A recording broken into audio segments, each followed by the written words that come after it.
Ny taona 1970 no efa nitsanganan'ny Orphelinat Étoile du Soleil sangy ny taona 2016 kosa izy vao nifindra tety Ambohitrimanjaka. Amin'izao fotoana dia ankizy 30 menata, 2 taona sy tapany hatramin'ny 20 taona no tezainao ka ny 20 vehivavy ary ny 20 kosa lehilahy. Fitezana feno no omena sy 30 menata ireo ary antoan'ny centre avokoa ny ilana rehetra na amin'ny fianarana, ny sakafo sy ny fitsaboana. Saika avy amin'ny faritra rehetra manerana nosy ny ankizy tezaina ao amin'ny Orphelinat Étoile du Matin. Misy amin'izy ireo no nalefan'ny ministeran'ny mponina, ao koa no nalefan'ny ministeran'ny fitsarana ary eo no nalefan'ireo fokontany nisy azy tsirairay avy. Tsy ny ankizy kambotsiana nefa no tezaina eto fa misy ihany koa ireo ankizy manana olana ara-tsosialy na ireo nanana olana teo anivon'ny fianakaviany. Fikambanana iray any Barcelona no anisan'ny nanohana tamin'ny fampandehanana sy fampiodinana ny centre d'Orphelinat Étoile du Matin tao anatin'ny 20 volana nefa izao dia nisedra olana ireo tompony andraikitra satria tapaka ny famatsiana.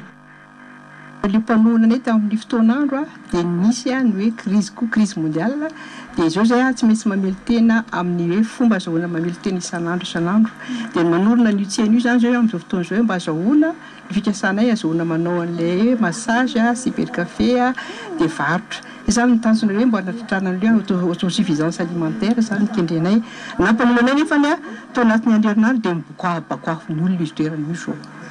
lasa ny dodolo le hazo rehetra madresy ny zavatra rehetra ny France sy ny karazany dia rehefa avy nanadiady ny tantaran'ity ivitoerana ity dia tonga teny an-toerana nitondra ny anjara-birikiny ho fanampiana ireo ankizy tezaina sy beazina eto ny fikambanana fity tarehany nivadin'ny filohan'ny fahefana avy ny tetezamita Ramatoa Mialy Rajoelina. Nitera manokana ireo ankizy ireo Ramatoa Mialy Rajoelina satria tsy nikely aina izy ireo ary nilovy tokoa tamin'ny fianarana na dia eo aza ny fahasahiranana. Nantranteriny filohan'ny fikambanana fity ihany koa fa zava-dehibe loatra ny fisian'ny ivitoerana tahaka itony izay afaka manome lova tsara ho an'ireo ankizy sahirana sy kamboty manoloana ny fahasahiranan'ny fianakavian'izy ireo. Eveko fa soa fianatra tokony raisina modely ho an'ireo akany taiza zazakamboty hafa rehetra ny lalany zoran'ity akany Étoile du Matin ity. Tao anatin'izay 20 taona nitsanganan'izay tokoa dia natafavoaka mpianatra afaka nandihy fianarana ambony teto amin'ny Étoile du Matin. Manaprofo zany fa na dia zazakamboty niangaran'ny vitanazy ka nilozan'ireo mpanaizany satra rehefa mitafy ezaka sy fikirizana dia afaka tsara mahatratra tanjona lavitra eo amin'ny fiainana. Soa fa misy ny toerana tahaka itony izay azo atao tsara ny manovo soa avy aminy satria nasahirana sika eo amin'ny fiainana dia afaka mamela lova tsara ho an'ny zanantsika. Tsy inona izany fa ny fianarana ratovina. Ivitoerana fitezana zazakamboty sy sahirana faharoa nosy dia ny fikambanana fitsy androany ny akany tsimoka eny anosy avalatra ny taona 2027 no ny fironan'ity ankany ity ary ankehitriny dia ankizy 27 mianadahy no tezainao. Misy école maternelle hatramin'ny kilasy fahatelo amin'ity ankany ity izay afaka anabeazana ireo ankizy. Ankoatra izay nefa dia mampianatra ireo ankizy ny informatique, ny mécanique automobile, ny fikojakojana tokantrano sy ny zaitra ho an'ny tovavy ary mampianatra momba ny fanjari-tsakafo ihany koa ity ivitoerana ity. Raha ny fantatra dia fokontany 30 avy amin'ny distrika n'Antananarivo Avaradrano iny no mahazo tombony amin'ny fandraisana tanana atao ireo ankizy tsy ampy sakafo. Ny ankizy kamboty ray sy reny sy ireo zaza tena sahirana no tezaina eto ka miara-miasa amin'ny Gendarmerie-Pyrénéenne, ny fitsarana ary ny fokontany ny ankany amin'ny fisafidianana ireo ankizy izay ho raisina. Nandritra ny fandalovan'ny teto dia tsy nanadino ny nampirisika ireo ankizy ilofo hatrany amin'ny fianarany ihany koa Ramatoa Mialy Rajoelina ary nanamarika fa anjarany tsirairay avy no mandrafitra no aviny. Mifosatrano, misikina hery ary mikeleza aina hitondra anjara masoandro sy fanantenana ho an'ireto ankizy beazina eto reto fa ny soataonareo azy ireo dia mitahiry rakitra sarobidy ho anao anireny. Ho antsika ankizy rehetra beazina eto indray indrindra ho antsika efa voasaina tsara dia tsara ho mandrakariva fa manohatra ny tantaran'ny fiainanao ianao koa mahereza ny fianarana ary azakivy amin'ny olana mety izy fa araka ny anarany akany misy anareo dia endrany ho tsy mpanantenana hatrany ianareo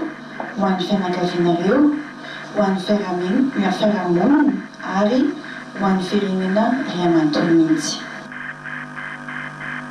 rakobolana sy boky fampianarana fitaovam-pianarana isan-karazany kojakoja ilaina amin'ny fiainana andavanandro toy ny vary menaka sy labozia kojakoja ilaina ao an-dakozia akanjo mafana kidoro lambam-pandriana sy lamba firakotra ireo no natolotra ny fikambanana fity ireto akany fitaizana zazakamboty sy ankizy sahirana ireto androany ho an'ny akany tsimoka manokana dia ny ampimilina fanjairana ny fanomezana mba anampina ny fampiofanana arakasa ireo ankizy tezainao letsika ara-sosiala ohatran'izao zany tompo tena nahafaly anay satria tonga teo anatin'ny fotoana izay teny ilana azy tokoa ny association fity ary nanome tanana anay be dehibe amin'izao famangina izao hery lehibe ho anay ary fantatra fa tena tia ny asa so tokoa ny fitondrana amin'izao fotoana izao ary mahavelona fanantenana anozana ny asa koa mba izaranay ho an'ny hafa tena tsy napozinay mihitsy ny hoe ho avy ety izy efa hatramin'izay taona tsingeringerina zay ngamany hoe nisy nytony akany tony zay fomba nisazany vadina filoha-pirenena zany ny tonga teto amin'ity akany tsimoka ity ka tena nahafinaritra be mihitsy na tena tsy hitanay mihitsy zay ho ambary fa dia hosetra zay angamba dia hoe ho tazaina ara-dalàna ny akisy ary ho be asina ka tena ho tonga olo-pirenena vanina mihitsiny faly be mihitsy zay zany tena nahafinaritra anay dia zay zay vao nahita hoe vadina filoha hoe tena nandalo tena zay dia faly be zay sady nahazo fanafody nijerena daholo ny zavatra nisy tety aminay ohatra ny maso dia mba nahazo antony akanjo tony dia faly be zany zay dia misaotra betsaka anay zareo zany zay zany tena faly be nahazo an'le fanampiana satria atsy nahatongavako teto hatramin'izany mbola kely dia mbola tsy nahita an'izany filoha vadina filoha-pirenena anankaty zany zay sady hafaliana zany anay nahazo an'ireto fanomezana be dia be reto zay misatran'ny association fity ny centre des orphelinats étoile du matin tamin'ny fanomezana nomenareo anay andriamanitra ny amarosoana ataonareo anay dia faly be zay etra fa nahazo fanomezana avy aminareo misaotra tamin'ireo fanomezana be da be izay nomenao renay ankizy mafana tsara izay tamin'ireto akanjo nomenao ireto mananam-piay tokoa ny kamboty sy ny mahantra rehetra ho ten'andriamanitra ny ianao sy ny fikambanana fity izay tarihinao misaotra ary neny malala misaotra ny association fity konkoa fa natsaranay na dia kamboty ary zahay